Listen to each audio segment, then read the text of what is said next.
எல்லாருக்கும் வணக்கம். நான் டாக்டர் கார்த்திகேயன். ரத்தத்தில் சர்க்கரை அளவுகள் அதிகரித்து சர்க்கரை நோய் அப்படின்னு ஒரு விஷயம் வந்துடுச்சுன்னா அதுக்கு நம்ம மாத்திரையை சாப்பிடணும். அப்படி நம்ம மாத்திரையை ஸ்டார்ட் பண்ணிட்டோம்னா வாழ்நாள் முழுக்க அந்த மாத்திரையை சாப்பிடணும் அப்படிங்கிற ஒரு விஷயம் நிறைய பேருக்கு பிடிக்காத விஷயம். டாக்டர், என்னால் சர்க்கரையை கண்ட்ரோல் பண்ண முடியுது, நான் மாத்திரையை நிறுத்தலாமா அப்படின்னு கேட்டிங்கன்னா சில பேர் நிறுத்திருக்கிறாங்க. அப்படி நிறுத்தின ஒருத்தரோட கேஸ் ஸ்டடி தான் இது. அதாவது இந்த பேஷண்ட்டுக்கு ஆரம்பத்தில் மாத்திரையை கொடுத்தாலும் கண்டினியூஸாக ப்ராப்பராக இந்த பேஷண்ட்டை மேனேஜ் பண்ணணுன்றதுனால 4 வருடம் கழித்து டோட்டலாக அவங்க சர்க்கரை அளவு கண்ட்ரோலில் இருக்கு, எந்தவித மாத்திரையும் எடுக்கிறது கிடையாது அப்படிங்கிற ஸ்டேட்டை அச்சீவ் பண்ணாங்க. ஆக இது எப்படி அப்படிங்கிறத இந்த வீடியோ மூலமா நீங்க தெரிஞ்சுக்குவீங்க. உங்களுக்கு உண்மையிலேயே ஒரு பாசிட்டிவான உத்வேகம் அளிக்கக்கூடிய, ஒரு நோயை துணிச்சலுடன் தைரியத்துடன் எதிர்கொள்ளக்கூடிய ஒரு பாசிட்டிவ் மனநிலையை கண்டிப்பா இந்த வீடியோ உங்களுக்கு கொடுக்குங்கிறதுல சந்தேகமே கிடையாது. அதனால கண்டினியூஸா ஸ்டெப் பை ஸ்டெப்பா என்ன பண்ணாங்க அப்படிங்கிறத இந்த வீடியோல பாருங்க. ஃபர்ஸ்ட் பேஷண்ட்டை பத்தி சொல்லுவாங்க. அதாவது 1 மாத காலமாக மிக அதிகமாக சிறுநீர் போறது, பாலியூரியா அப்படிங்கிறது அதிகமாக சிறுநீர் கழித்தல், பாலிடிப்சியா அப்படிங்கிறது அதிகமாக தண்ணீர் தாகம் பயங்கரமாக எடுத்துக்கிட்டே இருக்கிறது.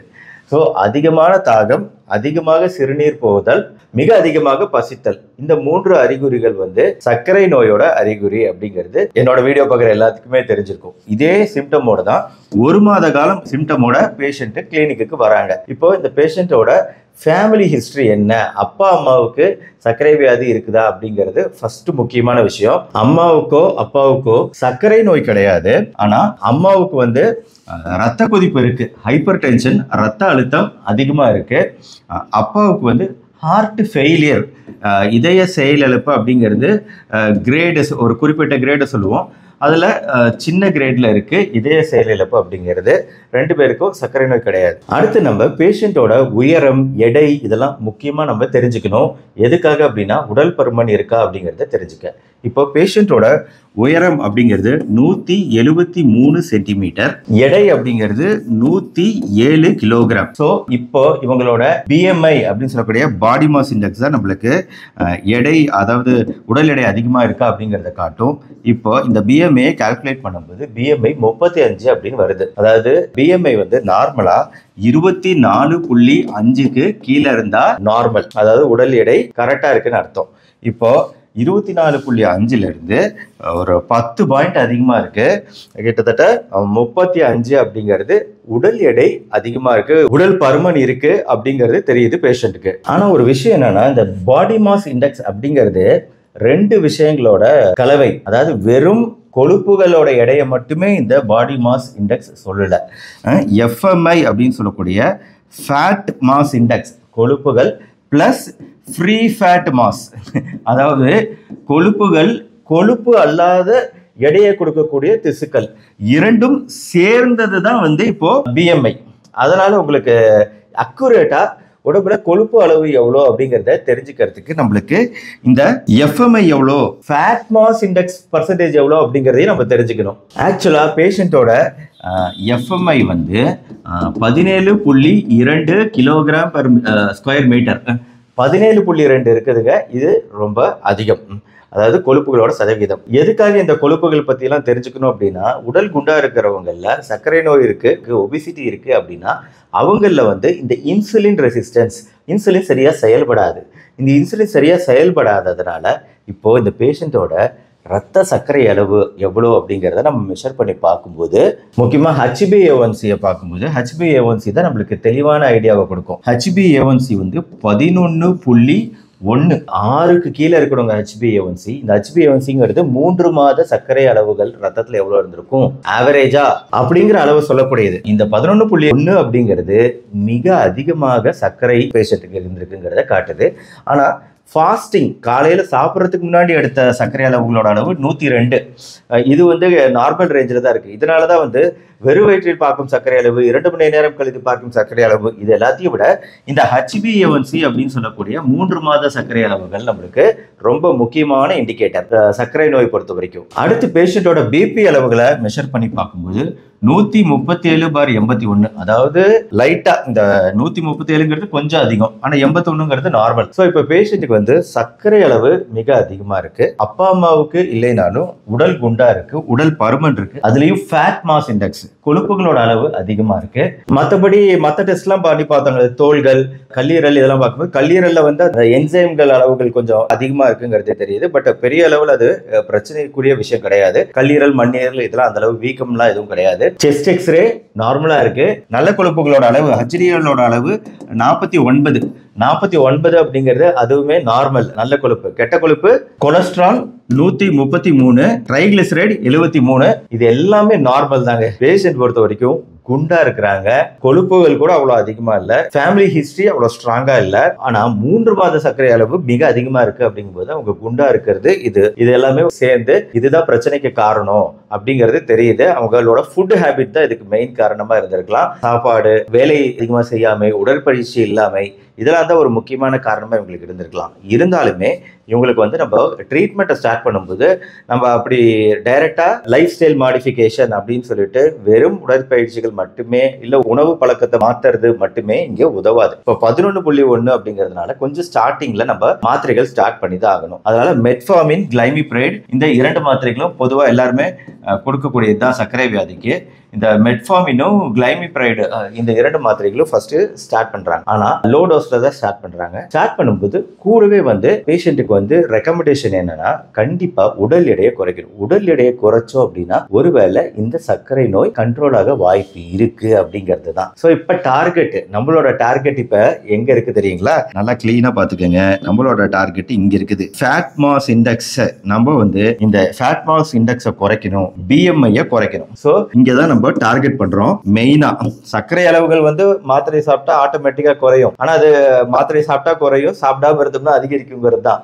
அதனால நம்ம டார்கெட் பண்றது வந்து உடல் எடையை ஒரு நார்மல் கொண்டு வரணும், BMI நார்மலுக்கு கொண்டு வரணும் அப்படிங்கிற டார்கெட் பண்றோம். இப்போ அதுக்காக என்ன பண்றோம் அப்படின்னா அதுக்கு வேண்டி special exercise training plus diet. இப்போ டயட்டை பொறுத்த வரைக்கும் நம்ம குறிப்பா வந்து எதுக்கு நம்ம முக்கியத்துவம் தருவோம், நிறைய பேர் தரது இல்லை அப்படின்னு பார்த்தீங்கன்னா புரதம். நான் ஏற்கனவே என்னோட வீடியோக்குள்ள சொல்லியிருக்கேன். இந்த பேஷண்ட்டை பொறுத்த வரைக்கும் புரதத்தோட அளவை ஒரு நாளைக்கு 70 to 75 கிராம் அளவுக்கு கண்டிப்பா புரதம் அப்படிங்கிறது தேவை.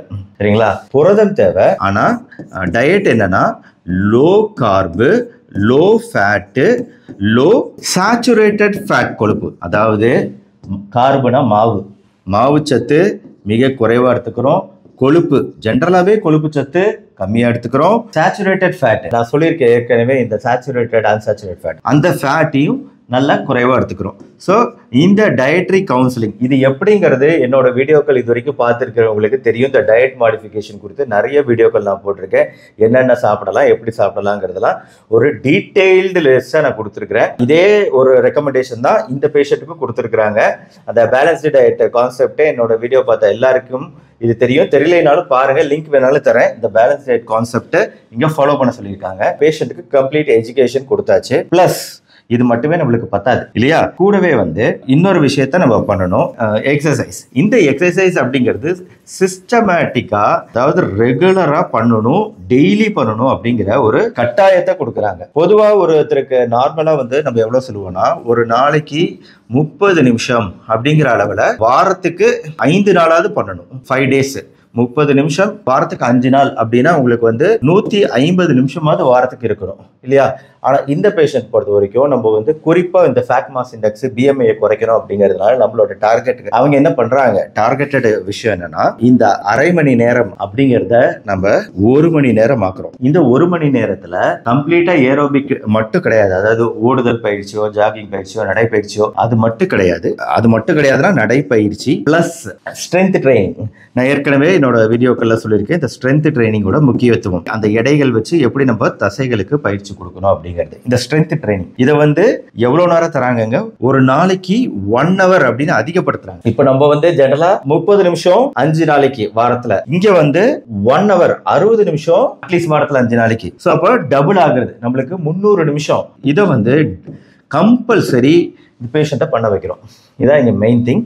இந்த dietary modification plus lifestyle மாடிஃபிகேஷன்ல இந்த அளவுக்கு ஒரு ரெகரஸான எக்ஸசைஸ் முதல் 1 வருஷத்துல இதை தான் பண்ணிக்கிட்டே இருக்கிறாங்க. கண்டினியூஸா மாத்திரையும் போய்கிட்டு இருக்கு. மாத்திரையை ஸ்டார்ட் பண்ணோடனே HbA1c அளவுகள் வந்து 11.1 இருக்கிறது வந்து குறைய ஆரம்பிச்சிருக்குது. 8 அப்படின்லாம் வர ஆரம்பிச்சிருச்சு. ஆனால் எவ்ரி 2 months வந்து இந்த சர்க்கரை அளவுகள் டெஸ்டிங் பண்ணுறதுங்கிறது ஃபேட் மாஸ் இண்டெக்ஸ் எப்படி இருக்குது அப்படிங்கிறதும் எவ்ரி 2 months ஃபாலோ பண்ணிக்கிட்டே வராங்க. இது வந்து ஃபர்ஸ்ட் 1 yearல வந்து இதான் ப்ரோக்ராம், இதான் ரெஜிமெண்ட். இந்த ஃபர்ஸ்ட் 1 yearல நல்லாவே குறைஞ்சிருக்கு. சர்க்கரையோட அளவுகள் 7க்கு கீழே கொண்டு போறது தான் டார்கெட்.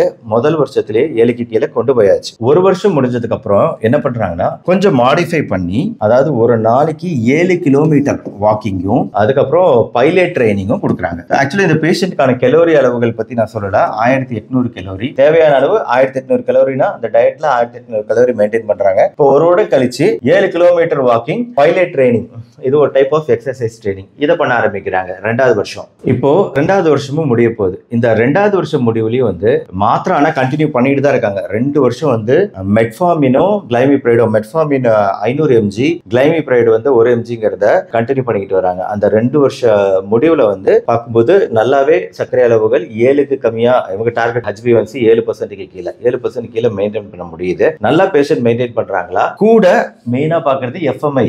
இப்போ எவ்வளவு இருந்துச்சுங்க? 17.2 இருந்துச்சுல்ல FMI. இப்போ 2 வருஷ ட்ரீட்மெண்ட் முடிவுல அவங்களோட FMI 14க்கு வருதுங்க. ஃபேட் மாஸ் இண்டெக்ஸ் அப்படிங்கிறது 14க்கு வருது. ஸோ இது வந்து ஒரு என்கரேஜிங் சைன். அவங்களால இந்த அளவுக்கு கொழுப்போட ஃபேட் பர்சன்டேஜ் அளவு குறைச்சதுனால என்ன பண்றாங்கன்னா டேப்லெட்ல மாடிஃபிகேஷன், அதாவது மற்றதெல்லாம் கண்டினியூ ஆகிட்டே இருக்கு. எக்ஸசைஸ் ஆகட்டும், டயட் ஆகட்டும். இதுல வந்து கிளைமிப்ரைடு அந்த மாத்திரையை மட்டும் கட் பண்றாங்க. இந்த கிளைமிப்ரைடு மாத்திரையை மட்டும் கட் பண்ணிட்டு மெட்ஃபார்மின் மட்டும் கண்டினியூ பண்ணிக்கிட்டே இருக்கிறாங்க. ஸோ இப்போ மெட்ஃபார்மின் மட்டும் கண்டினியூ பண்ணி 3வது வருஷம் இது. இப்போ 2 வருஷம் முடிவுல கிளைமிப்ரைடை கட் பண்ணிட்டு மெட்ஃபார்மின் மட்டும் கண்டினியூ பண்ணிக்கிட்டு கூடவே இந்த எக்ஸசைஸ் கண்டினியூ பண்றாங்க. தொடர்ந்து மோட்டிவேஷன் கொடுத்துக்கிட்டே இருக்காங்க பேஷண்ட்டுக்கு. இப்போ இந்த 3வது வருஷத்துல இருந்து இப்பவுமே வந்து ரெகுலர் ஃபாலோ அப் முக்கியம் இல்லையா? அதனால வந்து ஃபேட் மாஸ் இண்டெக்ஸ் எவ்வளோ இருக்கு, குளுக்கோஸ் அளவுகள் எவ்வளோ இருக்கு, HbA1c எவ்வளோ இருக்குன்னு பார்த்துக்கிட்டே வராங்க. இப்போ 3rd year முடிஞ்சு 4th year முடிவில் ரிசல்ட்டை நான் சொல்றேன். இதெல்லாம் உங்க மைண்டில் இருக்கும்னு நினைக்கிறேன். அதனால வந்து நான் அப்படியே டோட்டலாக எல்லாத்தையும் கட் பண்ணுறேன். கட் பண்ணிட்டு இப்போ நான் என்ன சொல்றேன்னா 4 வருட முடிவில், ஏன்னா ரிசல்ட் இல்லையா, 4 years முடிவில் இவங்களோட BMI, ஃபர்ஸ்ட் எவ்வளோ நம்ம பார்த்தோம், 35 இருந்துச்சுங்களா. இந்த BMI இப்போ அவங்க 24க்கு கொண்டு வந்துட்டாங்க 4 years முடிவில். அடுத்து ஃபேட் மாஸ் இண்டெக்ஸ் நம்ம பார்த்தோம் இல்லையா, 17 இருந்துச்சு இல்லையா, இதை வந்து 10க்கு கீழே கொண்டு வந்துட்டாங்க. அடுத்து HbA1c எவ்வளோ பார்த்தாங்க, நம்ம 11 பார்த்தோமா.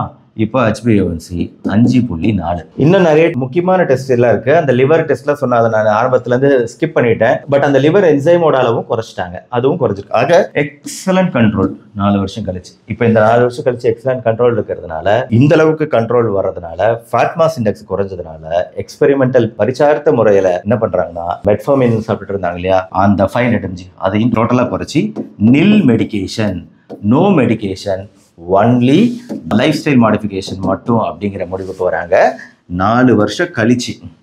இப்போ இந்த 4 வருஷம் கழிச்சு இந்த ஸ்டேஜுக்கு வந்தோடனே தொடர்ந்து அந்த லைஃப் ஸ்டைல் மாடிஃபிகேஷன், டயட்டை கண்ட்ரோல் பண்றாங்களா அப்படின்னு பார்த்துக்கிட்டே ஃபாலோ அப் பண்றோம். எவ்ரி 3 months ஃபாலோ பண்றோம். 5 வருஷம் முடிவில் பார்த்தீங்கன்னா இதே சேம் ரிசல்ட் இருக்கு வித்தவுட் மெடிகேஷன். 1 வருஷம் தொடர்ந்து ஃபாலோ பண்ணி பார்க்குறோம், இதே ரிசல்ட் இருக்கு. ஸோ டாக்குமெண்டட் ஸ்டடி, இந்த ஸ்டடியோட லிங்க் நான் டிஸ்கிரிப்ஷன்ல கொடுக்குற பாருங்க. ஸோ இது வந்து பேஷண்டோட வயசு வந்து ஆக்சுவலா 17 வயசுங்க. சின்ன வயசு தான். சின்ன வயசுலேயே உடல் ரொம்ப குண்டா இருக்கிறாங்க. மேபி இது யங் ஏஜ்ல யூஸ்வலா டைப் 1 தான் வரும். நம்ம வந்து டைப் 2 இவங்களுக்கு டயக்னோஸ் பண்ணியிருக்கோம். ஏன்னா வந்து உடல் குண்டா இருக்கு, ஒபிசிட்டி, மற்ற ஃபேக்டர்ஸ்லாம் இருக்கு இல்லையா, அதை வச்சு தான் நம்ம டைப் 2 அப்படிங்கிற இதுக்கு வந்திருக்கோம்.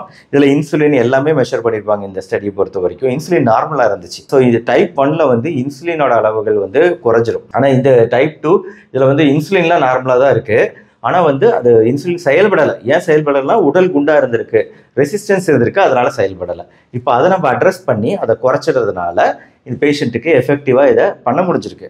ஆனால் அதே சமயம் இது எல்லாருக்கும் ஒர்க் அவுட் ஆகுமா அப்படிங்கிறது ஒரு டவுட் இருக்கு. இப்போ பல விஷயம் நம்ம ஃபேக்டர்ஸ் பார்க்கணும். உடல் எடை, இந்த ஃபேட் மாஸ் இண்டெக்ஸ் என்ன காரணம் அப்படிங்கிறத நம்ம மேப் பண்ணிட்டோம் அப்படின்னா, கான்செப்ட் மேப் பண்ணிட்டோம் அப்படின்னா, அந்த வந்து அட்ரஸ் பண்ணோம் கரெக்டாக, அந்த குறிப்பிட்ட விஷயங்களை அட்ரஸ் பண்ணோம்னா நம்மளால இந்த சக்சஸை அச்சீவ் பண்ண முடியும், மாத்திரையிலிருந்து நம்மளால வெளியே வர முடியும். ஆனால் இதுக்கு நீண்ட நாட்கள் ஆகும். 4 வருஷமாவது இப்போ எடுத்திருக்கு பாருங்க. அந்த வயசுல வந்து ஒரு நிறைய எக்ஸசைஸ் பண்ண வச்சு இந்த பேஷண்ட்டை வந்து நல்ல உடல் உடல் இளைக்க வச்சு இதை ட்ரை பண்ணி சக்ஸஸ்ஃபுல்லா வெளியே வந்திருக்கிறாங்க. பட் இதுக்கு எந்த வயசுல ஆரம்பிக்கிறோம், இந்த எவ்வளவு கன்சிஸ்டண்டா நீங்க இருக்கீங்க, எவ்வளவு மோட்டிவேட்டடா இருக்கீங்கிறது ரொம்ப ரொம்ப முக்கியம். ஒரு கல்யாணத்துக்கு போறோம், அங்க போறோம், இங்க போறோம், சாப்பிட்டுறோம்.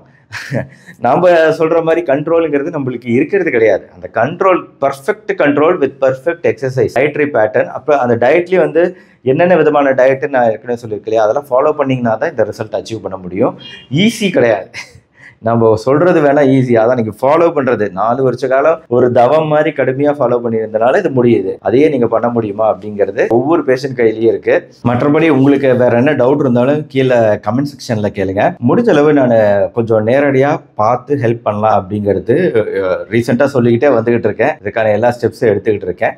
முடிஞ்ச அளவு ஹெல்ப் பண்ண ட்ரை பண்றேன். சில பேருக்கு எவ்வளவு சொன்னாலும் அந்த கன்ஃபியூஷன் இருக்கும். நம்மளுக்கு என்ன விதமான டயட், என்ன விதமான விஷயம் அப்ளை ஆகும், பல ஃபேக்டர் இருக்கீங்க. நம்ம இப்போ சின்ன வயசு கிட்னி ஃபங்க்ஷன் இதெல்லாம் நார்மலா இருக்கு, லிவர் ஃபங்க்ஷன் எல்லாம் நார்மலா இருக்கு. ஆனா இப்போ வயசு அதிகமாக இந்த கிட்னி ஃபங்க்ஷன் இயற்கையாகவே அது லைட்டா குறைஞ்சிருக்கலாம். கல்லீரல் இதெல்லாம் உறுப்புகள் வேலை செய்ய தேஞ்சு போற மாதிரி தான். டயர் வேலை செய்ய டயர் தேஞ்சு போய் இன்னொரு டயர் மாத்திரம் கண்டிப்பா ஒரு வெஹிக்கிளுக்கு, ஒரு காருக்காகட்டும் பஸ்ஸுக்காகட்டும். அதே மாதிரி நம்ம உடம்புக்குள்ள இருக்கிற உறுப்புகள், அந்த ஏஜ் அப்படிங்கிற ஒரு ஃபேக்டர் முக்கியமான ஃபேக்டர் இங்க. அதையும் கணக்கில் கொண்டுதான் ஒருத்தருக்கு ட்ரீட்மெண்ட் அப்படிங்கிறத நம்ம பண்ணணும். இது வந்து ஒரு ஸ்டாண்டர்ட் மெத்தட்லாம் கிடையவே கிடையாது. ஒரு பேஷண்ட்டுக்கு அவங்களோட உடல்நிலைய தெல்ல தெளிவா ஆழமா ஆராய்ந்து செய்யப்பட்ட ஒரு விஷயம். ஆனா எல்லாத்துக்கும் இது அப்ளை ஆகாது. அதுக்கு வந்து ஒரு டாக்டரோட ஹெல்ப் தேவை. டாக்டரோட ஹெல்ப் இல்லாம இந்த மாதிரி விஷயங்கள் எதையும் நீங்க ட்ரை பண்ணவே கூடாது. இது ஒரு முக்கியமான டிஸ்க்ளைமர் இந்த வீடியோல நான் சொல்லிடுறேன். ஏன்னா நிறைய பேர் இந்த கேஸ் ஸ்டடி தான், இது வந்து எல்லாருக்கும் பப்ளிக்கா அவைலபிளா இருக்கு, யார் வேணா படிச்சுக்கலாம், தெரிஞ்சுக்கலாம். அதுக்காக இதை படிச்சு தெரிஞ்சுக்கிட்டு நானும் இதே மாதிரி ட்ரை பண்றேன் அப்படின்னு பண்ணக்கூடாது. ஏன்னா ஒவ்வொருத்தரோட உடம்பும் வேற வேற என்னென்ன பிரச்சனைகள் இருக்குங்கிறத பார்த்து தான் சரி செய்ய முடியும். அதுக்கு டாக்டரோட ஹெல்ப் கட்டாயம் தேவை. ஆக சர்க்கரை நோய் கண்ட்ரோல் குறித்த இந்த வீடியோ உங்களுக்கு ஒரு நல்ல மோட்டிவேஷன் வீடியோவாக இருந்திருக்குன்னு நினைக்கிறேன். இந்த வீடியோ பிடிச்சிருந்துச்சுன்னா லைக் பண்ணி உங்கள் ஃப்ரெண்ட்ஸ் ரிலேட்டிவ்ஸ்க்கு ஷேர் பண்ணுங்கள். மறுபடியும் நாளைக்கு இன்னொரு இன்ட்ரெஸ்டிங்கான மருத்துவ தகவலோட உங்களை மீட் பண்ணுறேன். நன்றி, வணக்கம்.